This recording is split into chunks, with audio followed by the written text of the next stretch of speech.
अऊज़ु बिल्लाहि मिनश्शैतानिर्रजीम। बिस्मिल्लाहिर्रहमानिर्रहीम।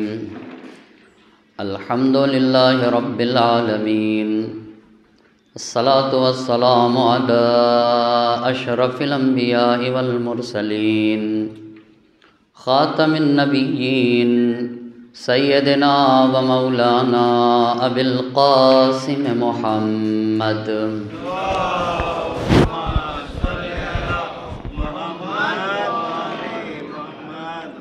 व अला अहले बैतिहि तय्यबीन अत्ताहिरीन अल-मासूमीन व लानतुल्लाहि अला अदाइहिम अजमईन। अम्मा बाद फ़क़द क़ाल अल्लाहु सुब्हानहु तबारक व तआला फ़ी किताबिहिल हकीम व क़ौलुहुल हक़। बिस्मिल्लाहिर रहमानिर रहीम। व मिन आयातिहि अन ख़लक़ लकुम मिन अनफुसिकुम अज़वाजन लितस्कुनू इलैहा व जअल बैनकुम मवद्दतन व रहमा इन्न फ़ी ज़ालिका लआयातिन लिक़ौमिन यतफ़क्करून। सलवात पढ़ने पर मोहम्मद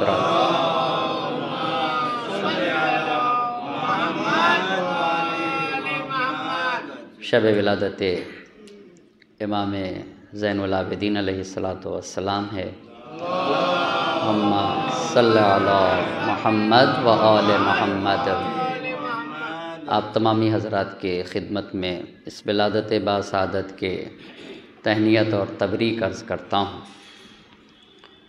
उन्वाने गुफ्तगू है फ़ातिमी घराना, और इस उन्वान पे गुफ्तगू करने के लिए कुरान की जिस आये मुबारका को सरनामे सुखन करार दिया है, उसमें अल्लाह का इरशाद हो रहा है व मिन आयातिहि अन ख़लक़ लकुम मिन अनफुसिकुम अज़वाजा।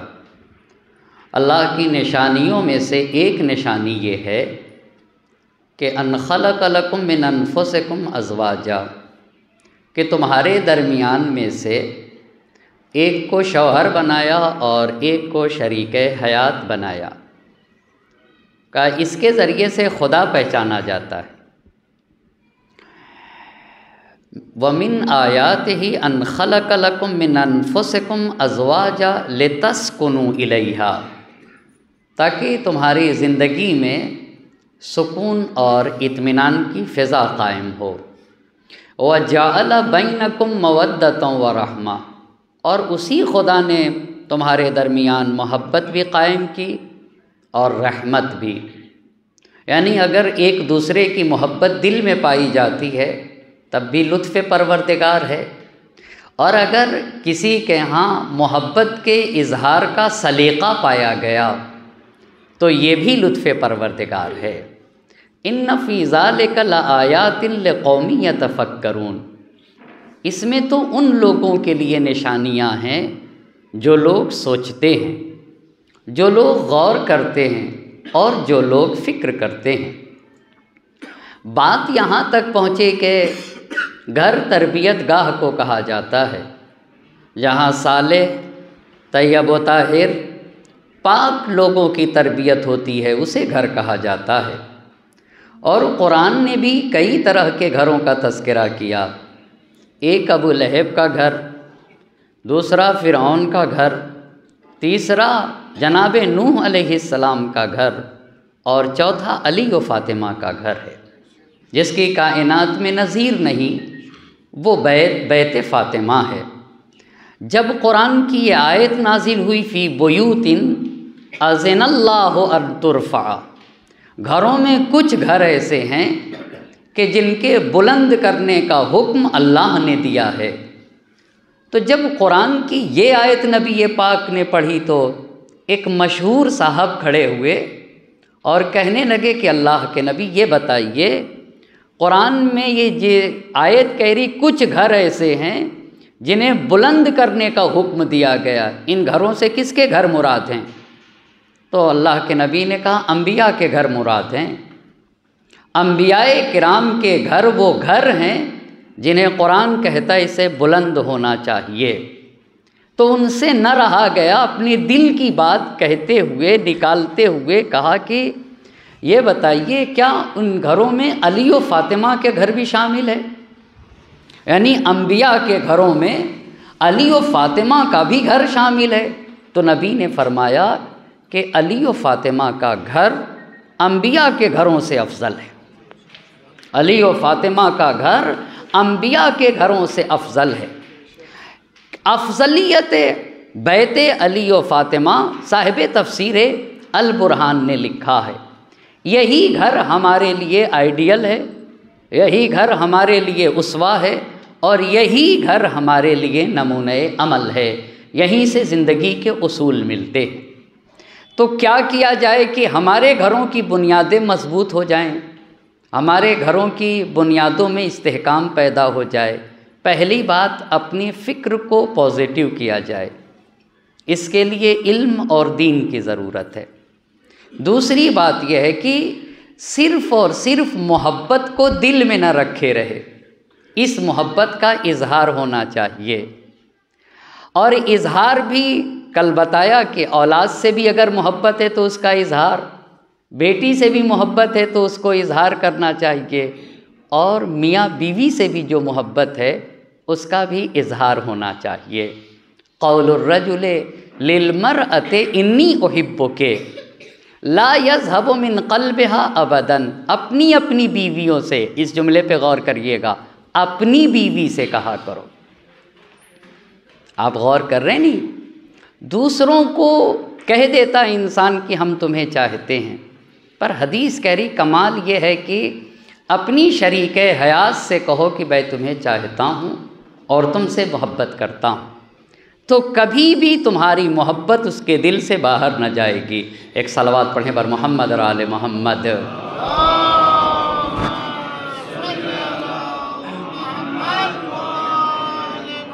बस पहली बात ये हुई कि फ़िक्र को पॉजिटिव करना है। दूसरी बात ये हुई कि मोहब्बत का इजहार करना है। तीसरी बात ये थी, जहाँ कल की गुफ्तगू ख़त्म हुई, बेहतरीन इंसान बनना है। बेहतरीन इंसान की पहचान क्या है? पहली बात अत्तक़ी, खुदा से रिश्ता अच्छा होता है, अन्नक़ी। दूसरी बात ये थी कि वो साफ़ व सुथरा होता है, दिल भी पाको पाकीज़ा होता है और ज़ाहिर भी साफ़ व सुथरा होता है। यहीं पे हमारी गुफ्तगू कल ख़त्म हुई थी, आज की गुफ्तगू यहीं से शुरू करूँगा। तीसरी बात अस्समिहल कफ़ैन, उसका जो हाथ है ना वो खुला हुआ होना चाहिए। मतलब क्या है? मतलब क्या है? मतलब ये है कि सखी इंसान होना चाहिए। अब बहुत गौर से सुनने का मकाम है, इंसान को सखी होना चाहिए। आपको पता है समाज और माशरे में लोग 4 तरह के हैं, हाथ 3 तरह के हैं। बहुत गौर से सुनिएगा, लोग कितने तरह के हैं? 4 तरह के, हाथ 3 तरह के। और ये मर्तबा है इंसान का।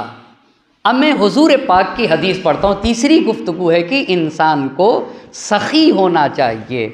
आपको पता है दीन में, फ़िक़्ह में मुस्तहब है कमाना, पैसे कमाना। क्यों पैसे कमाना मुस्तहब है? ज़्यादा पैसे कमाए ताकि उसके बीवी बच्चे सुकून से रह सकें। ये दीन का फ़लसफ़ा है और ये फ़िक़्ह की हिकमत है कि मेहनत करो, मज़दूरी करो, पैसे कमाओ। किस लिए पैसे कमाए जाएं? ताकि तुम्हारी आबरू महफूज रहे, तुम्हारी फैमिली की आबरू महफूज रहे, तुम्हारे ख़ानदान की आबरू महफूज रहे। और अगर और अल्लाह मालो दौलत से नवाजे तो साहिब ईमान की आबरू को बचाओ। पैसे कमाने का मकसद ये है। दीन में जो पैसे कमाने का मकसद बताया गया, क्यों पैसा हो? इसलिए ताकि मोमिन की आबरू पामाल न होने पाए। यही बात, अगर इंसान इस नीयत से कमाता है तो नबी ये पाक ने कहा ऐसे है जैसे वो राह खुदा में जिहाद कर रहा हो और अल्लाह की इबादत कर रहा हो। बस पैसे कमाने का मकसद ये कि ताकि मेरी आबरू महफूज रहे, मेरे घर वालों की आबरू महफूज रहे, मेरे ख़ानदान वालों की आबरू महफूज रहे। और अगर और अल्लाह ने उसके फ़िक्र में वुसअत दिया तो कोई भी साहिब ईमान बेआबरू ना होने पाए। अपने माल के ज़रिए से साहिब ईमान की आबरू को बचाऊंगा। बस इंसान को सखी होना चाहिए। सखी कितने तरह के लोग बताए, मैं अब आपसे पूछूंगा कितने तरह के लोग हैं? 4 तरह के। हाथ कितने तरह के हैं? 3 तरह के। अब बहुत तवज्जो करिएगा, नबी पाक की हदीस पढ़ता हूँ। अर्रिजालु अर्बाअतुन वल ऐदी सलासा। अल्लाह के नबी ने कहा कि लोग 4 तरह के हैं और हाथ 3 तरह के हैं। अच्छा, तो वो 4 तरह के जो लोग हैं वो कौन कौन से हैं? करीमुन, आप भी याद करिए, सखीयुन, बखीलुन, लईमुन। पहला कौन हुआ? करीम। दूसरा कौन हुआ? सखी। तीसरा कौन हुआ? बखील। और चौथा कौन हो गया? लईम। ये मर्तबा है इंसान का, बहुत तवज्जो करने की ज़रूरत है। करीम किसे कहते हैं? अल्लज़ी ला याकुलु व युअती, जो खुद नहीं खाता है दूसरों को खिला देता है। ये कहाँ मिलेगा? ये कहाँ मिलेगा? ये अली व फातिमा का घर मिलेगा। वयुतइमून अत्ताम अला हुब्बिही मिस्कीनौ व यतीमौ व असीरा इन्नमा नुतइमुकुम लिवजहिल्लाहि ला नुरीदु मिनकुम जज़ाअन वला शुकूरा। हम यतीम को, मिस्कीन को, गरीब को, नादार को खिलाते हैं और सिर्फ खुदा के लिए खिलाते हैं। ला नुरीदु मिनकुम जज़ाअन वला शुकूरा। और खिलाने के बाद इतनी भी तवक्को नहीं रखते कि वो शुक्रिया कहे। समाज और माशरे में अगर मैं किसी की मदद करूं, 10 मरतबा मदद करूं, और जिसकी मदद कर रहा हूं अगर वो शुक्रिया ना बोले तो मैं कहता हूं माँ कैसा आदमी, 1 मरतबा भी शुक्रिया नहीं कहा। कही देता हूं, उसे कहना चाहिए पर मुझे ये नहीं सोचना चाहिए, है ना। मैं कही देता हूं, 1 मरतबा भी शुक्रिया अदा नहीं किया। अहले बैत ने कहा हम तो शुक्रिया की भी तवक्को नहीं रखते। ये हुआ करीम इंसान। करीम इंसान। आपको पता है अहले बैत ने जो दिया था, क्या वो दिखा के दिया था? दिखा के दिया था? दिखा के न दिया था। दिखा के न दिया था। इखलास के उस मरहले पर जिसको हम और आप बयान भी नहीं कर सकते, मगर चूंकि खुदा के लिए था तो खुदा कहता है कि हम तुम्हारे नेक अमल को जाहिर करके रहेंगे। बस ये हुआ करीम। करीम की क्या तारीफ़ हुई? करीम की क्या तारीफ़ हुई? खुद भूखा रह जाता है और सोचता यह है कि समाज और माशरे की कोई भी फ़र्द भूखी ना रहे। मैं भूखा रह जाऊंगा, मैं मुश्किल में गिरफ्तार रहूंगा, पर समाज और माशरे की मुश्किलात को दूर करूंगा। इसे कहते हैं करीम। ये हुआ करीम। एक सलवात पढ़ दीजिए पर मोहम्मद और आले मोहम्मद।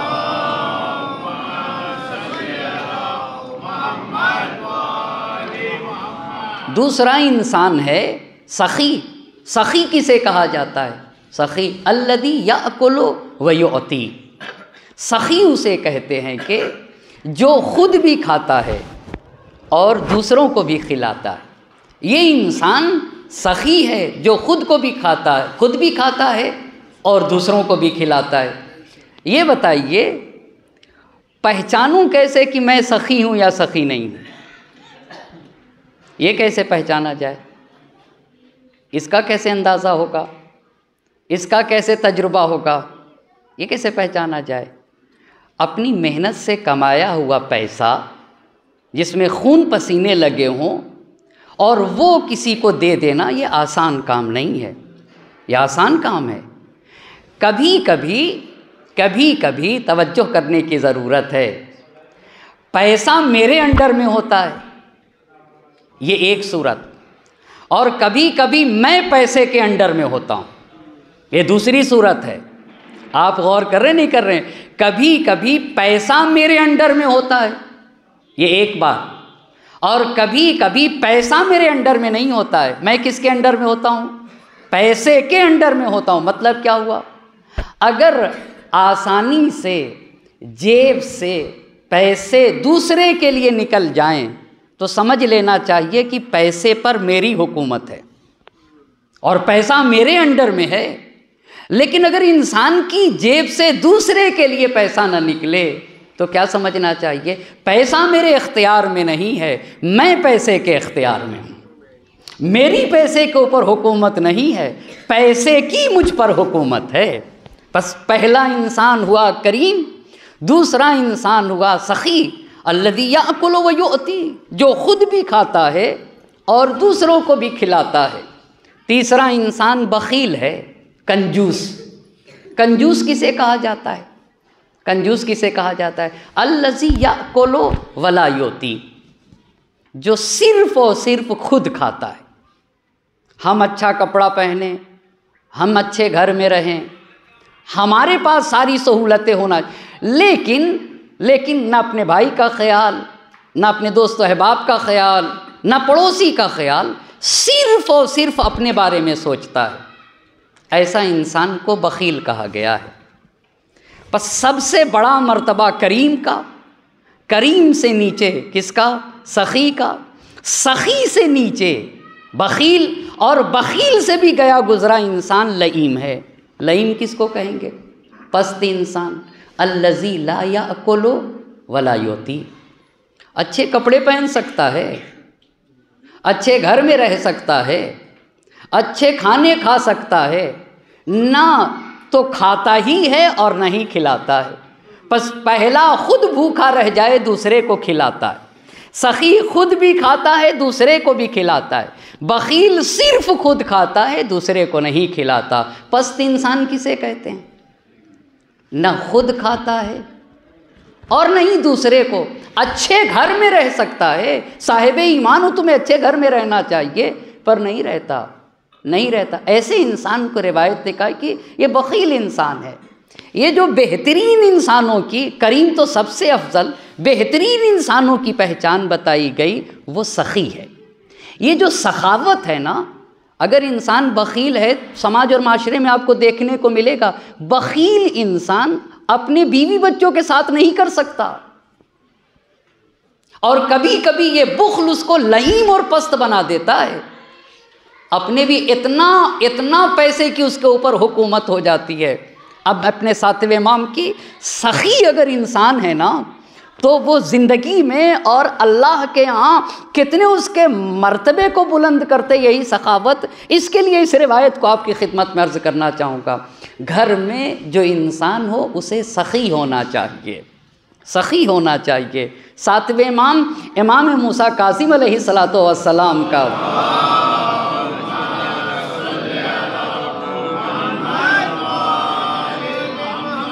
फरमान है कि बनी इसराइल में एक शख्स था, और उसने एक दिन ख्वाब में देखा कि आकर एक कहने वाला शख्स कह रहा है कि तुम कुछ दिन तक ज़िंदा रहने वाले हो, वक्त मुअय्यन किया, मिसाल के तौर पर 20 साल तक ज़िंदा रहोगे, ये मिसाल मेरी तरफ से है। और उसने ख्वाब में कहा कि 20 साल में 10 साल तुम बड़ी खुशहाली की ज़िंदगी गुजारोगे, और 10 साल की जो ज़िंदगी होगी वो तंगदस्ती की ज़िंदगी होगी।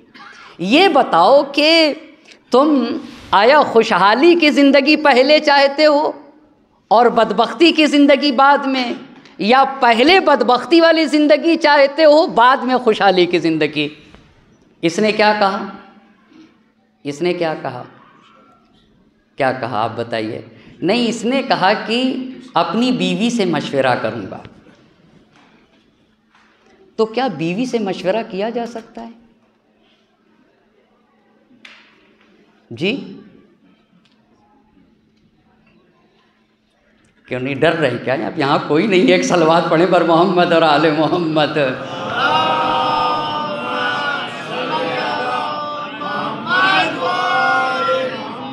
जी हाँ, सालिहा अगर खातून हो और जैसी इसकी शरीक हयात है तो क्यों ना करना चाहिए, बिल्कुल करना चाहिए। और इस रिवायत ने यह साबित किया कि अगर शरीक हयात सालिहा है तो करना चाहिए, करना चाहिए। तो ख्वाब में कहा कि अपनी बीवी से मशवरा करूँगा।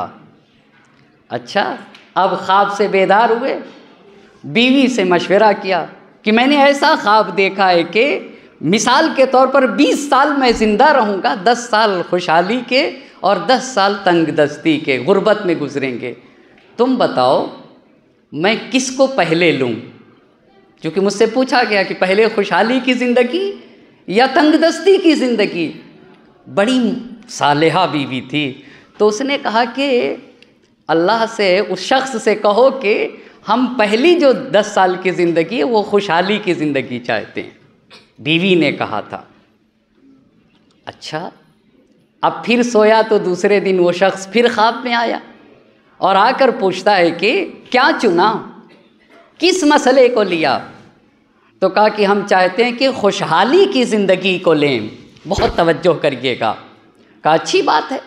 अब दूसरे दिन से बरकतों का सिलसिला और रहमतों का सिलसिला शुरू हो गया।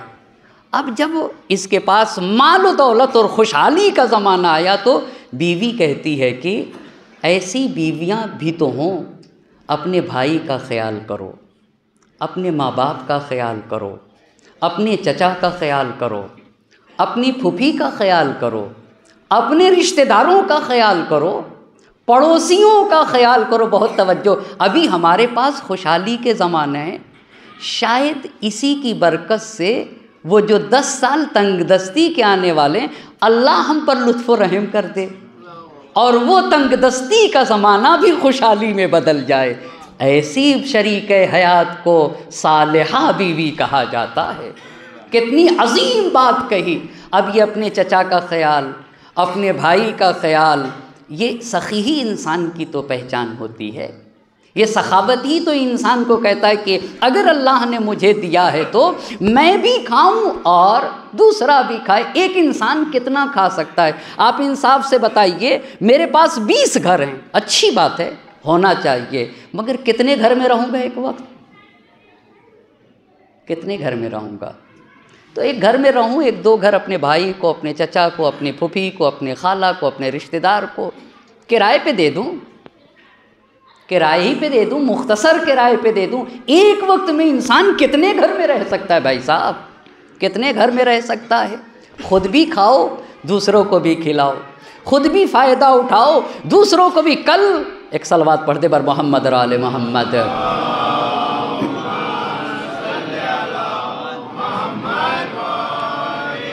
अब बीवी ने कहा कि अपने रिश्तेदारों का ख्याल करो, फैमिली का ख्याल करो। करता गया। जब 10 साल शुरू के ख़त्म हुए तो फिर वही ख्वाब में आया। आने के बाद कहा कि अल्लाह ने इसी सखावत की वजह से तुम पर लुत्फ़ करम किया है, और वो जो तुम्हारे तंगदस्ती के दिन थे उसको भी अल्लाह ने खुशहाली के दिनों में बदल दिया है। बस घर में बेहतरीन इंसानों की पहचान ये है कि उसे सखी होना चाहिए। और ये दीन में दस्तूर ये है कि जब तुम किसी की मदद करो ना, तो अपने बच्चे के ज़रिए से शुरू से ही बच्चे की ऐसी तरबियत हो कि उसकी देने की तरबियत रहे, आदत रहे कि दिया जाता है दूसरों को, गरीबों को ख्याल किया जाता है। बस पहली चीज़ तक़ी, दूसरी चीज़ नक़ी, ये साफ़ सुथरा कल गुफ्तगू। तीसरी बात, इंसान को सखी होना चाहिए। सखी के लिए हदीस पढ़ूँगा, अस्सखियो करीबुम मिनल्लाह, करीबुम मिनन्नास, करीबुम मिनल जन्ना। अल्लाह अल्लाह। सखी इंसान अल्लाह से भी करीब है, सखी इंसान लोगों से भी करीब है, और सखी इंसान जन्नत से भी करीब है। लेकिन उधर से हदीस ने कहा अल बखीलो बईदुन अनिल्लाह, बईदुन अनिन्नास, बईदुन अनिल जन्ना। मगर कंजूस इंसान अल्लाह से भी दूर और लोगों से भी दूर और जन्नत से भी दूर है। ये बखील इंसान के। मेरे चौथे इमाम ने, शब शहादत है ना, शब विलादत है ना, शब विलादत इमाम ज़ैनुल आबिदीन अलैहिस्सलाम, चौथे इमाम ने जब अपने ख़ानदान की बात की है शाम में दमिश्क की जामा मस्जिद से, और जब अपने घर और ख़ानदान और अहले बैत के फ़ज़ाइल को बयान किया, तो चौथे इमाम ने ऐसे कहा अय्युहन्नास ओ अतीना सित्तन व फुद्दिलना बिसबइन। हमें 6 चीज़ें दी गई और 7 चीज़ों से हमें फजीलत दी गई है। ओ अतीनल इल्मा वल हिल्मा वस्समाहत वल फसाहत वश्शजाअत वल महब्बत फ़ी क़ुलूबिल मुमिनीन। इल्म हमें दिया गया, सब्र हमें दिया गया, अच्छा, और शुजाअत हमें दी गई, वस्समाहा, सखावत भी हमें दी गई है। यानी जहाँ अपने जिन फ़ज़ाइलों को बयान किया है उनमें से एक फ़जीलत इमाम सज्जाद अलैहिस्सलाम ने इसी सखावत को बयान किया है कि अगर सखावत कहीं पे ढूंढना है तो वो हमारा दरवाज़ा है। बस ये 4 तरह के लोग हुए। और हाथ कितनी तरह के हैं जी? हाथ 3 तरह के हैं। अल-ऐदी सलासा, साइलतुन, साइलतुन। एक हाथ वो है जो हर जगह फैला रहता है। यानी क्या मतलब? यानी क्या मतलब? मतलब ये है कि भीख मांगता है। भीख काहे की मांगता है आप मुझे बताएंगे? काहे की भीख मांगता है? जब मैं भीख की बात करता हूँ तो मजमा ये समझता है कि सिर्फ पैसे मांगने वाले को भिखारी कहते हैं। भाई साहब, सिर्फ पैसे मांगने वाले को भिखारी नहीं कहा जाता। आज हमारी सूरत हाल ये है कि अगर मेरी बच्ची किसी स्कूल में पढ़ने चाहती है तो मैं जाकर उस स्कूल के दरवाजे पे वहाँ के स्कूल के लोगों से कहता हूँ कि प्लीज़ मेरी बच्ची को इतनी इजाज़त दे दिया जाए कि वो आपके स्कूल में हिजाब करके आए। ये भीख नहीं है तो और क्या है? ये भीख नहीं है तो और क्या है? जबकि मेरे छठे इमाम ने फरमाया शियतुना मल्ला यसलुन्नास शैअन वलौ मात जुआ। हमारा चाहने वाला भूखा मरेगा मगर किसी चीज़ के लिए किसी के सामने हाथ ना फैलाएगा। किसी चीज़ के लिए न माल की भीख मांगेगा न इल्म की भीख मांगेगा। हमारा चाहने वाला तो उसे बांटना चाहिए, नहीं कि उसे मांगना चाहिए, नहीं कि उसे मांग। इसका मतलब क्या हुआ? इसी एक हदीस ने बस काफ़ी है, एक हदीस मेरे इमाम की स्कूल बनाने के लिए, कॉलेज बनाने के लिए, यूनिवर्सिटी बनाने के लिए, हॉस्पिटल्स बनाने के लिए, ये एक हदीस इमाम की काफ़ी है। इसलिए कि वही कौम जिंदा होती है जो अपने पैरों पे खड़ी होती है, नहीं कि वो कौम जिंदा है जो लोगों के सामने भीख मांगे। मैं अपनी बच्ची को पढ़ाने के लिए दूसरों के स्कूल के दरवाजे पे जाकर कहूँ कि प्लीज़ हमें इजाज़त दी जाए कि मेरी बच्ची हिजाब लगा कराए। हमें तो ऐसा स्कूल बनाना चाहिए कि पूरी कौमों से कहें कि अगर इल्म चाहिए तो हमारा दरवाज़ा खुला हुआ है। हमारे दरवाजे में, हमारे स्कूल में मजहब की दीवारें नहीं हैं। हर कौम व मसलक का इंसान आके पढ़ सकता है। लेकिन बात तल्ख है मगर कहूँगा ज़रूर। कितना किया हमने और कितना सोचा हमने। साइलतुन, तो ये ना सोचे कि भाई मैं तो नहीं फैलाता हूँ, फैला ही रहे हैं। हमारा इलाज कहाँ होता? हमारी तालीम कहाँ होती? हमारे बच्चे डॉक्टर्स कहाँ से बनते? इंजीनियर्स कहाँ से बनते? भीख ही तो मांग रहे हैं। का ये हाथ अच्छा नहीं है, ये हाथ अच्छा नहीं है, ये हाथ अच्छा नहीं है। भीख मांगने वाले न बनो। कुंतुम खैरा उम्मतिन उखरिजत लिन्नास, पैदा इसलिए किए गए हो ताकि तुम्हारे वजूद से बशरियत को फ़ायदा पहुँचे। ये एक बात हो गई। ऐदी सलासा, साइलतुन, मांगता ही रहता है। फिर दूसरी बात मुक़बिज़तुन, मुक़बिज़तुन। आप देख रहे हैं ना, हाथ जब बंद होता है तो अपनी ही तरफ बंद होता है। ये देखिए, का दूसरे के लिए खुलता ही नहीं, देता ही नहीं, सिर्फ अपने को देखता है। मुक़बिज़तुन, बंधे हुए हाथ वाला। का ये भी बेकार हाथ है जो हर जगह फैले, वो भी बेकार। जो बंधा रहे, खुले ही नहीं कभी देने के लिए, का ये भी बेकार है। लेकिन तीसरा हाथ अल-मुनफ़िक़ा, अल-मुनफ़िक़ा, देता है, देने वाला हाथ है। खैरुल ऐदी अल-मुनफ़िक़ा, बेहतरीन हाथ वो हाथ है जो देता है, जो खर्च करता है, जिसके यहाँ ये कैपेसिटी पाई जाती है कि अगर मुझे जीने का सलीक़ा है इस ज़मीन के ऊपर, तो वैसे मेरे भाई को, वैसे मेरे बहन को, वैसे मेरी फूफी को, वैसे मेरे खाला को, वैसे ही मेरे चचा को, और फिर बाद में मरहला पहुँचता है ऐसे ही मेरे पड़ोसी को, और ऐसे ही हर साहिब ईमान को। ये सखावत है जो इंसान के अंदर खिदमत खल्क का जज्बा पैदा करती है। तो हुसैन के यहाँ कौमी फ़िक्र किस दर्जे की पाई जाती थी, आप ज़रा बताइए। तो मैं जोश से पूछना चाहूँगा, जोश आप हुसैन की कौमी खिदमत के जज्बे को बताइए तो जोश ऐसे कहेंगे, तल्ख कामों को पिलाता है जो आबे शीरी, बख्शता है किसी मुस्तर को जो कैफे तम की, उम्र भर खिदमत इंसान से जो थकता ही नहीं, उसकी सरकार में खुद अर्श झुकाता है जबी, अपने जानू पे जो दुखियों को सुला लेता है उसको अल्लाह कलेजे से लगा लेता है, जिसकी हर सांस हो एक वलवले खैर अनाम, नींद हो जिसकी गरीबों की मोहब्बत में हराम, जादे खिदमत इंसान पे हो जो गर्म खराम, उस उलूही बशरियत पे दुरूद और सलाम, हामिले औज उलूहियत इंसान थे हुसैन, हाँ उसी जादे खिदमत पे खरामात हुसैन। हुसैन के यहाँ खिदमत खल्क का जज्बा पाया जाता था, जादे खिदमत इंसान पे खरामात हुसैन। काफिले धूप में जिस वक्त की चकराते थे, हाय क्या दिल था उन्हें छाँव में ले आते थे, दाद एहसान की मिलती थी तो शर्म आते थे, तशना लब देख के दुश्मन को तड़प जाते थे, दश्ते बेआब में कौसर की रवानी थे हुसैन, किश्ते इंसान पे बरसता हुआ पानी थे हुसैन, किश्ते इंसान पे जिसने इंसानियत को सैराब किया है ना, उसे हुसैन कहा जाता है, उसे हुसैन कहा जाता है। ये जज्बा है हुसैन का, जो दुश्मन से मोहब्बत करे उसे हुसैन कहा जाता है। क्या जब हुर ने रास्ता रोका था 1000 के लश्कर के साथ, तो क्या हुर दोस्त बन के आए थे? खून के प्यासे तो हुर आए थे ना, दुश्मन बन के आए थे, मगर अपने इस दुश्मन को भी जिसने पानी से सैराब किया उसे हुसैन कहा जाता है। इसे शुजाअत नहीं कहते, इसे जमा मर्दी कहा जाता है। ये जमा मर्द इंसान की पहचान होती है।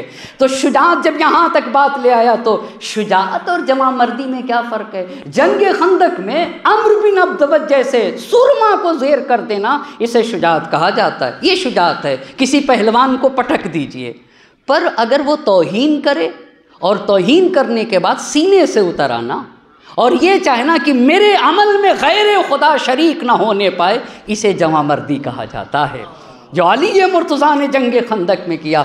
बस तीसरी बात, इंसान को सखी होना चाहिए। अल्लाह ने दिया है तो सबसे पहला दीन का हुक्म है कि अपनी फैमिली पे खर्च करो ना, अच्छा घर बनाओ, अच्छा बेडरूम बनाओ, अच्छे सहूलतें फराहम करो। अल्लाह ने दिया है और देगा अल्लाह, और देगा अल्लाह। जो है पहले वो तो खर्च करो एतदाल के साथ और दरमियानी रवैया इख्तियार करते हुए।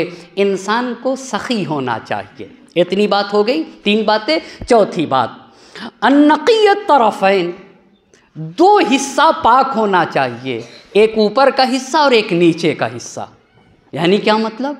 यानी ज़बान पाको पाकीज़ा और इंसान का दामन गंदा ना हो, दामन गंदा ना हो। हर चीज़ की ज़कात है, आपको पता है। लिकुल्ल शैइन ज़कातुन, हर शय की ज़कात है। अक्ल अगर अल्लाह ने दिया है तो अक्ल की भी ज़कात है, माल अल्लाह ने दिया है तो माल की भी ज़कात है। अक्ल की ज़कात क्या है? अक्ल की ज़कात क्या है? ज़कातुल अक्ल इह्तिमालुल जुहाल। अक्ल की ज़कात यह है कि समाज और माशरे के बेअदब लोगों को बर्दाश्त कर लो अगर तुम में अक्ल पाई जाती है। आप गौर कर रहे हैं नहीं कर रहे हैं? लड़ाई इससे बचती है ना, इससे इख्तिलाफ। ये अक्ल की, ये तुमने अक्ल की ज़कात दी है। अगर समाज और माशरे में कोई बेअदबी करता है तो मेरे मौला ने कहा कि तुम उससे न लगा करो। क्यों आका? क्यों आका? इसलिए कि किस हद तक वो गिरेगा तुम उस हद तक नहीं गिर सकते हो। तुम किस हद तक गिरोगे ना, वो गिरेगा, वो बेअदब है, तुम नहीं गिर सकते, लिहाजा उसके मुंह ना लगो, उसके मुंह ना लगो। बस अक्ल की ज़कात क्या, आप ज़रा मुझे बताइए। अक्ल की ज़कात यह है कि जाहिल और बेअदब लोगों को बर्दाश्त कर लिया जाए। खूबसूरती की ज़कात क्या है? खूबसूरती की, अगर अल्लाह ने किसी को खूबसूरत बनाया है तो उसकी ज़कात क्या है? लिकुल्ल शैइन ज़कातुन व ज़कातुल जमाल अल इफ़ाफ़। खूबसूरती की ज़कात यह है कि अपने दामन को गंदा ना होने दे, ये खूबसूरती की ज़कात है। 5वें 7वें इमाम से पूछने वाले ने पूछा कि आका इतना मेंटेन रहते हैं आप, इतना अच्छा लिबास पहनते हैं, आप अपने रीशे मुबारक पे खिजाब लगाते हैं, तो इमाम ने फ़ौरन कहा कि तुम अपनी बीवी से ये तकाजा नहीं करते कि तुम्हारी बीवी तुम्हारे लिए मेंटेन रहे? तुम नहीं चाहते हो कि तुम्हारी बीवी अच्छा लिबास पहने? कैसे तुम ये चाहते हो कि तुम्हारी बीवी अच्छे लिबास पहने, मेंटेन रहे तुम्हारे लिए? वैसे ही उसके दिल में भी ये तमन्ना करवटें लेती रहती है कि जैसे तुम चाहते हो कि तुम्हारी बीवी तुम्हारे लिए मेंटेन रहे, वैसे ही वो चाहती है कि मेरा शौहर मेरे लिए मेंटेन रहे। ये दीन के उसूल हैं। कहा हाँ, जैसे तुम चाहते हो कि बीवी का किसी से गलत राबिता न रहे, वैसे वो भी चाहती है कि मेरा शौहर भी पाको पाकीज़ा रहे, पाक दामन रहे। लिकुल्ल शैइन ज़कातुन व ज़कातुल जमाल अल-इफ़ाफ़, हर शय की एक ज़कात है और ख़ूबसूरती की ज़कात यह है कि इंसान अपने दामन को गंदा न होने दे, इंसान अपने आप को आलूदा ना होने दे। ये हुआ इंसान के नीचे का हिस्सा पाको पाकीज़ा रहे, अन्नक़ियत तरफ़ैन। और दूसरी बात आपको पता है, ये ज़बान है ना, ये ज़बान का ये साफ़ सुथरी हो, एक ही जुमला होता है, उसी को मैं अपनी बीवी से प्यार से कह सकता हूँ और उसी को डांट के कह सकता हूँ, भोंडे अल्फाज इस्तेमाल कर सकता हूँ। कौन से इस्तेमाल करूँ भाई, कौन सा इस्तेमाल करूं? ये सलीक़ा है ना हयात का, ये ज़िंदगी का सलीक़ा। इमाम ने कहा ज़बान अच्छी करो। कुरान की आयत पढ़ता हूँ, व आशिरूहुन्न बिल मारूफ़, अपनी बीवियों के साथ हुन्ना आया है, समझ गए ना? एक सलवात पढ़े पर मोहम्मद और आले मोहम्मद।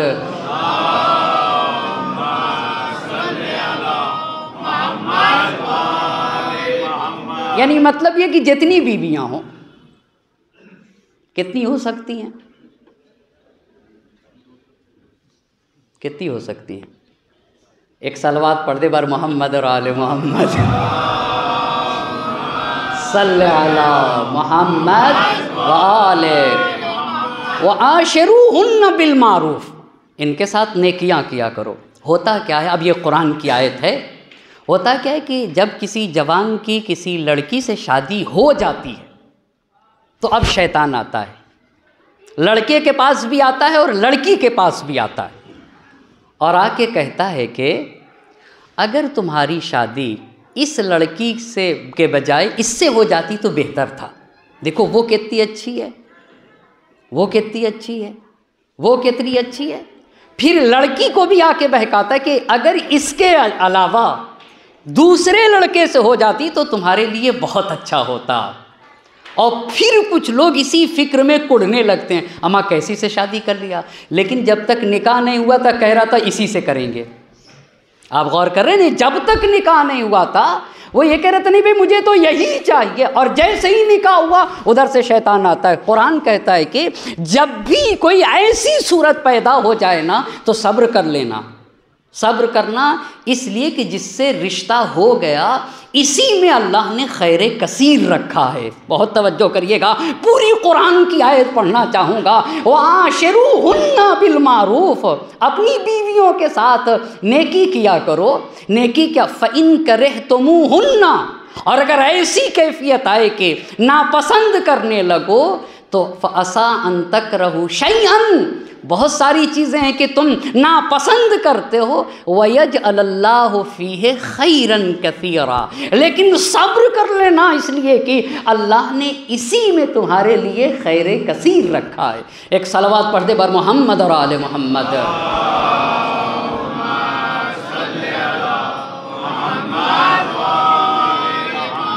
तो कैसे प्यार से रहा जाए, कैसे प्यार से रहा जाए। बस चौथी बात जो मेरे इमाम ने कही कि अन्नक़ियत तरफ़ैन, इंसान की ज़बान और इंसान का दामन दोनों पाको पाकीज़ा होना चाहिए। चौथे इमाम की हदीस पढ़ता हूँ। आपको पता है हम लोग जब घर की मुश्किलात में घिरते हैं तो मौलवी साहब को पकड़ते हैं। किसको पकड़ते हैं? मौलवी साहब को पकड़ते हैं कि तावीज़ लिखिए, या किसी बाबा वाबा को पकड़ लेंगे, ये तावीज़ लिखिए, रोज़ी से बरकत उठ गई है, घर में जो है ना मनहूसियत आ गई है।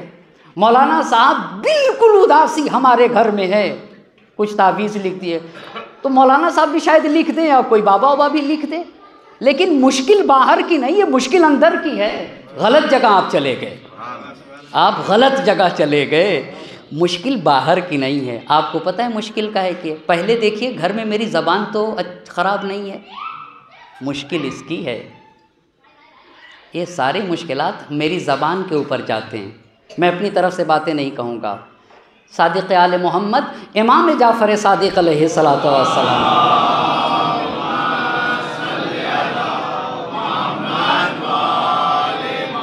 इमाम ने कहा मन फ़हुशा अला अख़ीहिल मुस्लिम, जिस इंसान की ज़बान गंदी हो, जिस इंसान को बोलने का सलीक़ा ना हो, बोलने का सलीक़ा ना हो, जो अपने घर में गंदे अल्फाज इस्तेमाल करता हो, घर में दोस्त अहबाब से, पहली बात नज़अल्लाहु मिन्हु बरकत रिज़्क़े, पहली बात जिस इंसान की ज़बान गंदी होगी अल्लाह उसके रिज़्क़ से बरकत को छीन लेगा।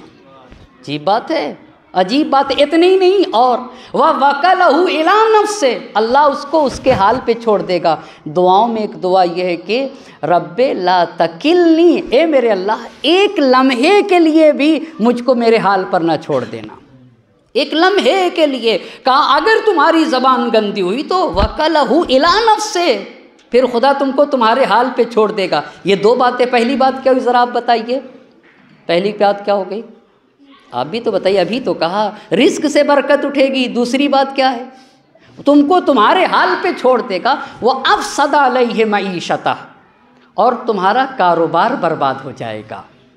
यानी मेरी ज़बान अगर अच्छी है तो मेरे कारोबार पे असर डाल रही है, मेरी ज़बान अच्छी है तो मेरे रिस्क पे असर डाल रही है, मेरी ज़बान अच्छी है तो मेरे इर्तिबात को खुदा से अच्छा कर रही है।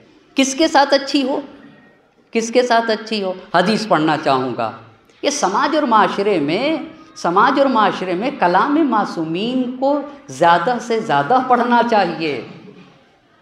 यहीं से ज़िंदगी के उसूल, अल्लाह के नबी ने फरमाया खैरुकुम ले अहले व अना खैरुकुम ले अहली, तुम में सबसे बेहतरीन इंसान वो है जो अपने घर वालों का अच्छा हो और मैं अपने घर वालों का सबसे अच्छा हूँ। नबी ये पाक ने ये फरमाया कि सबसे अच्छा इंसान वो है जो अपने घर वालों का अच्छा है और मैं अपने घर वालों का सबसे अच्छा हूँ।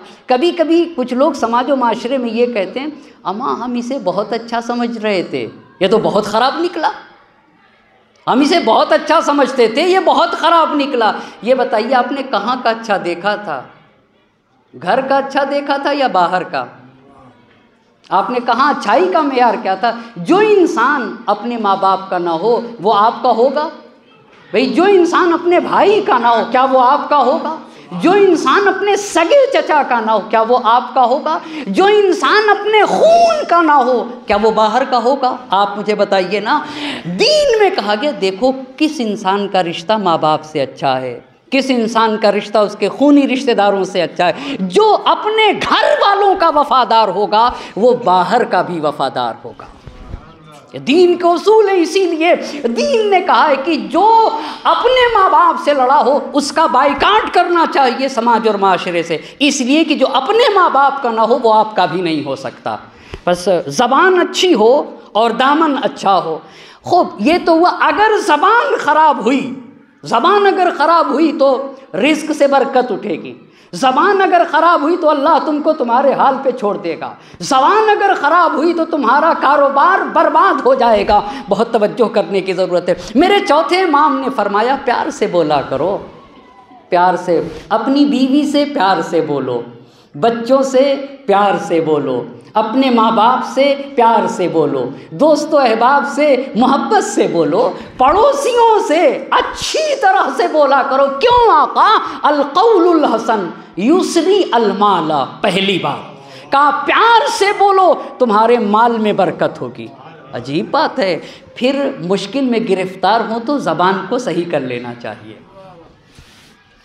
कहा अलक़ौलुल हसन युसरिल माला, प्यार से बोला करो माल में बरकत होगी, पहली बात। दूसरी बात इमाम ने फरमाई युनमी अर्रिज़्क़, सिर्फ माल ही नहीं बढ़ेगा, प्यार से बोला करो, प्यार से बोला करो तुम्हारी उम्र में बरकत होगी।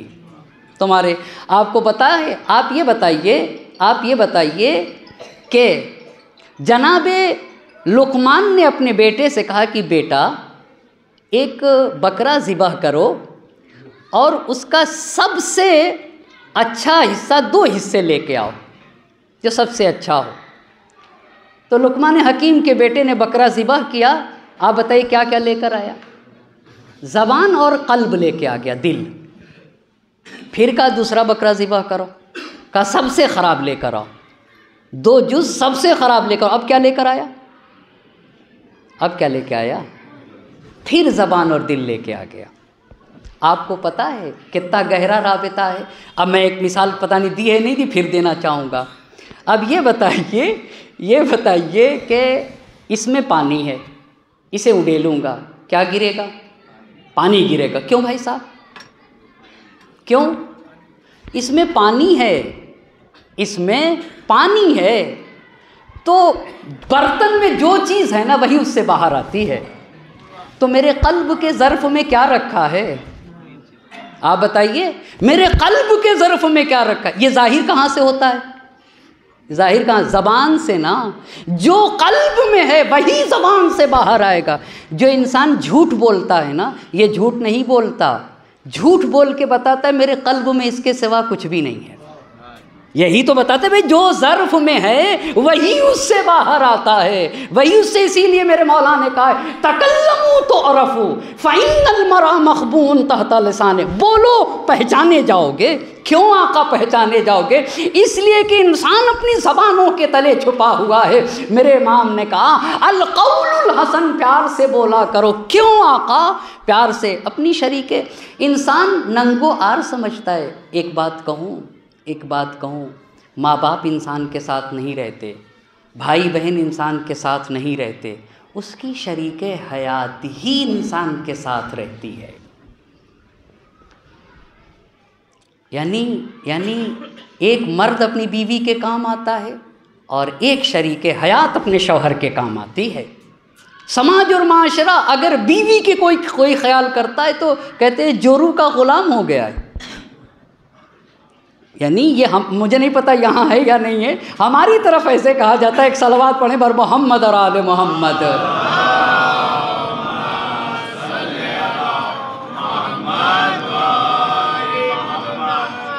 इसको इस उन्वान से भी सोचना चाहिए। ये बताइए, आप काम करते हैं, आपकी छुट्टी होती है या नहीं? जी होती है या नहीं होती है? और बीवी की चाय तो हर दिन बना के देना है, चाय तो हर दिन बना के देना। अरे भाई साहब, हर दिन वो चाय बनाती हैं, एक दिन हम बनाएंगे। आप बेगम बैठी, आज हम चाय आपको पिलाएंगे।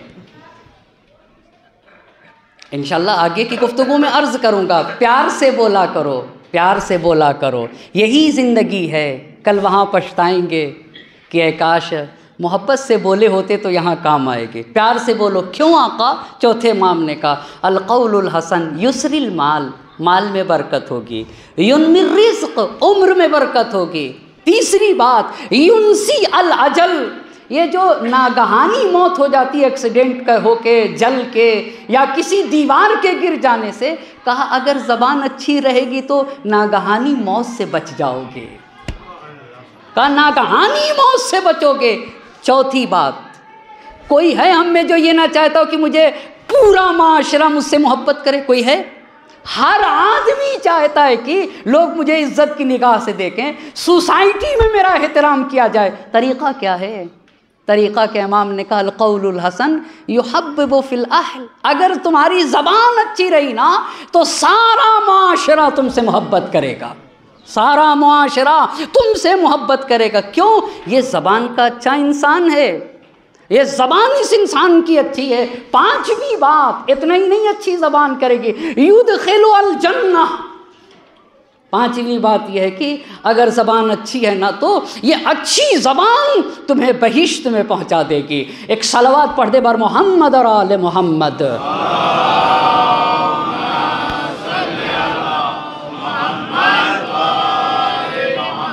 अब बात यहाँ तक पहुँची के, बात यहाँ तक अत्तकी अन्नकी अस्समिहल कफ़ैन अन्नकी तरफ़ैन, दामन भी पाक हो और ज़बान भी साफ़ सुथरी हो। कितना प्यारा माहौल होगा उस घर का जिसमें ये मोहब्बत की फ़िज़ा कायम हो।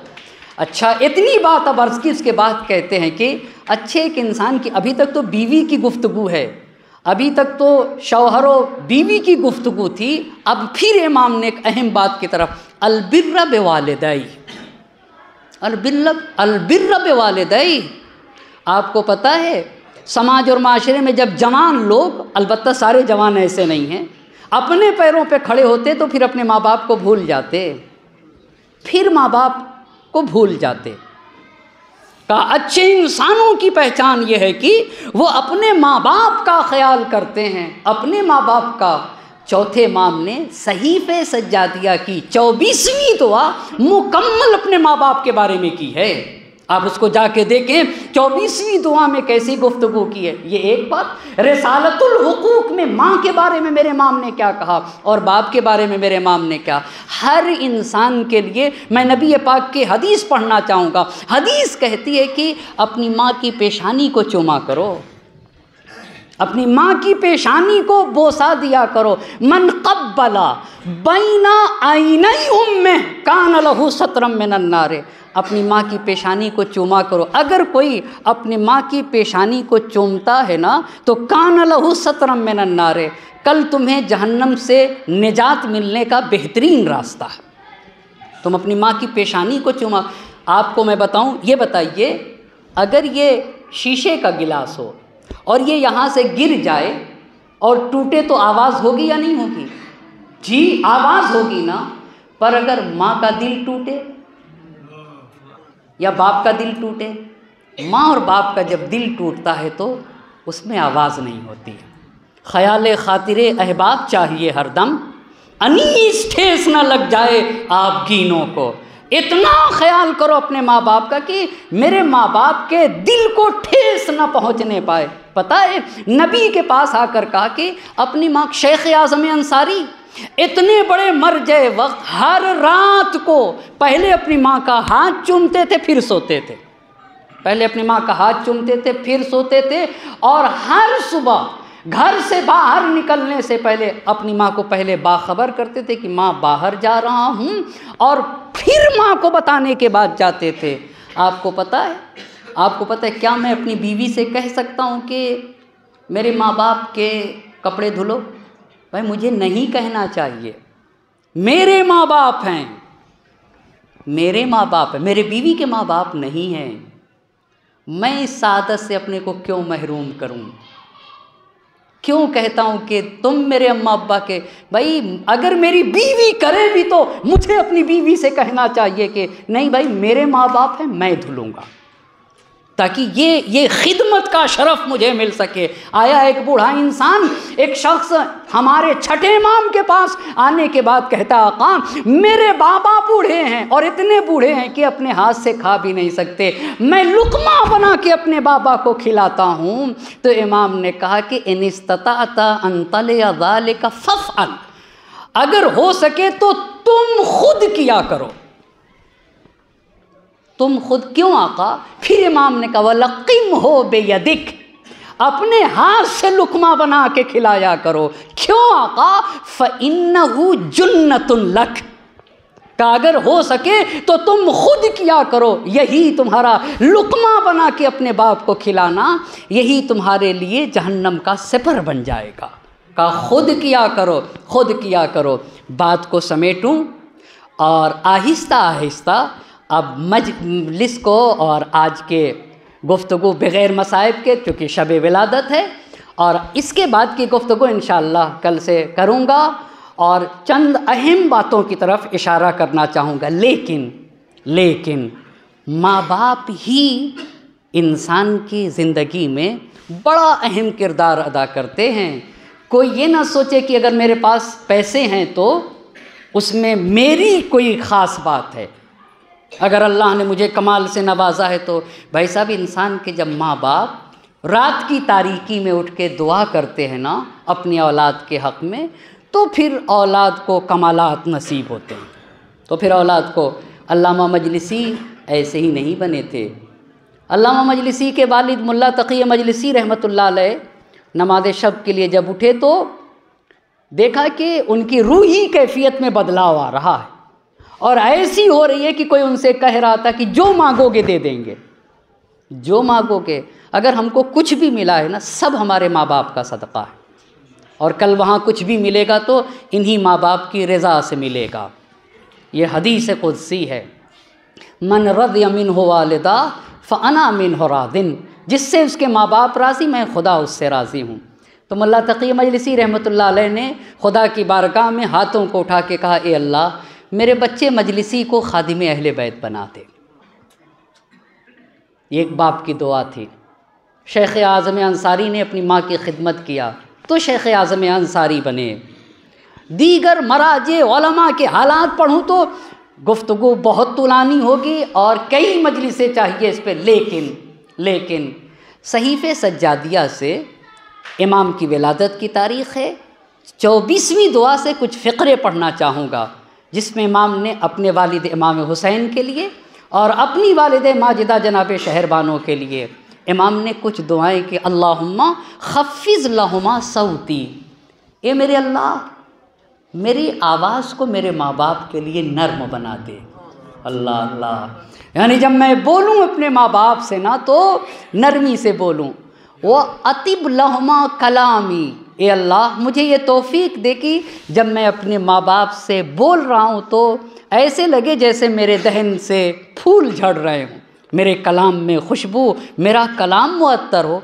वह अलीन लहुमा अरीकती, मेरे अल्लाह, मेरे माँ बाप के लिए मेरे वजूद को झुका दे। फिर इमाम ने कहा वसय्यिरनी बिहिमा रफ़ीक़ा, ए मेरे अल्लाह, मेरे माँ बाप के लिए मुझे अपने माँ बाप का रफ़ीक़ बना दे। वो अलैहिमा शफ़ीक़ा, ये तौफ़ीक़ दे कि मैं अपने माँ बाप के साथ शफ़क़त करूँ। अल्लाहुम्मा शुकुर लहुमा तरबियती, दर्स दिया, ए अल्लाह, जो कुछ भी मेरे पास कमाल है ना, मेरे माँ बाप का किरदार है और मैं अपने माँ बाप की कदरदानी नहीं कर सकता। ए मेरे अल्लाह, तू मेरे माँ बाप का शुक्रिया अदा कर। वह असीब हुमा अला तकरीमती, और जो मुझे करामत दी है ना, उस पे मेरे माँ बाप को सवाब तू अता फरमा। आखिर में इमाम ने जो माँ के लिए कहा है ना, उसको अर्ज़ करूं और फिर दुआ करके गुफ्तगू को तमाम करूंगा। जिस पे इमाम ने कहा है कि ऐ लोगो फ़हक़्क़ु उम्मिक अन तअलमा अन्नहा हमलत का हैसु ला यहमिलु अहदुन अहदा, ऐ इंसान, तुम्हारी माँ का हक़ है कि तुम इतनी बात तो जानो कि तुम्हारी माँ ने तुम्हें वहाँ रखा है जहाँ कोई नहीं रखता। इसका मतलब ये होता है कि मेरे रहने की जगह से अच्छी मेरे माँ बाप के रहने की जगह होना चाहिए। व अतअमत मिन समरत क़ल्बिहा मा ला युतिमु अहदुन अहदा, तुम्हारी माँ ने खूने जिगर खिलाया है, तुम क्या खिलाते हो? तुम्हारी माँ ने पूरे वजूद से हिफाजत की है, तुम क्या करते हो अपनी माँ के लिए?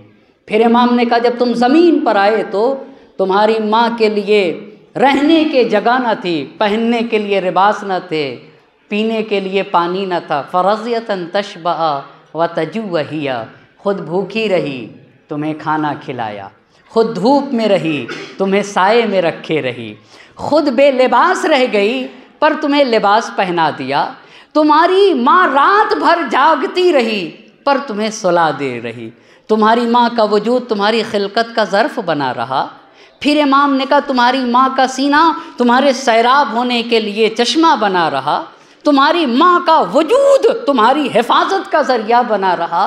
फ़तश्कुरहा अला क़द्र ज़ालिक, ऐ इंसान, अपनी माँ का शुक्रिया अदा कर।